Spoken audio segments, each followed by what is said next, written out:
whip. Turning the hips just a few degrees forces the foot to travel a much greater distance and creates a lot of speed as it does. The longer the leg and quicker the rotation, the faster the kick. And unlike karate, Muay Thai fighters are also taught to strike with the hard bone of the shin. A Muay Thai kick can generate roughly the same force as a baseball bat, enough to crack a rib or a leg. Basically, it works like a point of a knife. All the force is magnified by being concentrated in a small, hard area. Even if the elbow doesn't deliver a knockout, it will almost always leave a nasty cut and often end a fight. It's not the arms, but the legs that drive our fists. Like a piston, the explosive power of the legs is capable of generating hundreds of pounds of force, all to a very vulnerable area, the soft underside of the opponent's jaw.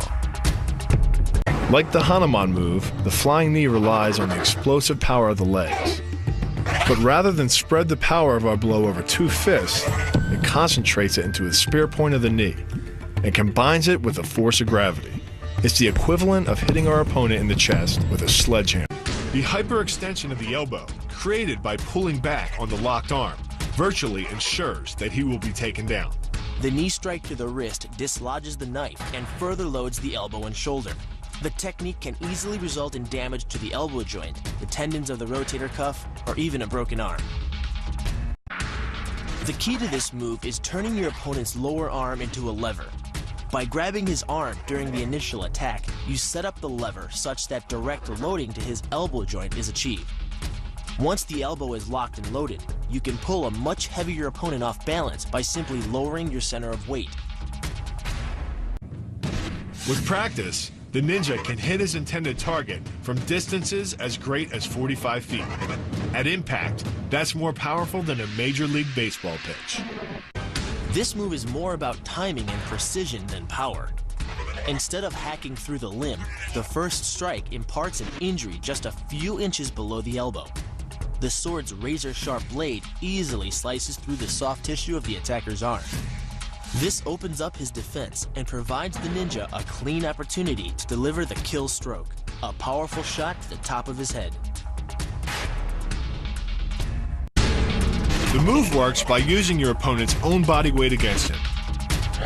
The first strike can land at speeds greater than 20 miles per hour and can stun your opponent with the same injury-producing energy as dropping a bowling ball from over 11 feet onto his torso. By using his arm as a lever in conjunction with the leg sweep, you drive your opponent to the ground.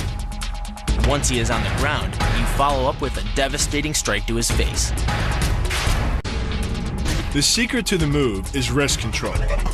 By rotating your opponent's wrist to the maximum extent of its range of motion, the bones of the wrist lock against the bones of the forearm and make it impossible to bring the strong muscles of the upper arm to bear. Then, you can pull your opponent off balance and into a potent knee strike. The combined force of the knee strike and your opponent's forward momentum can be as much as 2,000 pounds, enough to dent sheet metal. The effectiveness of the Pola Kaimao lies not in raw power, but in speed.